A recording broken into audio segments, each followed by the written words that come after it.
Good day, friends and foes, and don't forget, boycott FIFA. Okay, few quotes about wealth.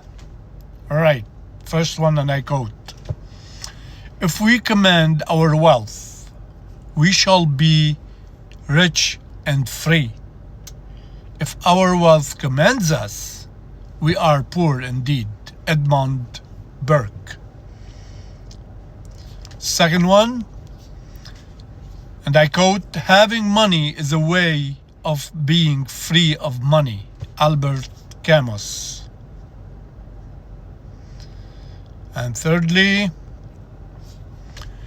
money is the worst discovery of human life, but it is the most trusted material to test human nature. Unknown. Thanks. Bye.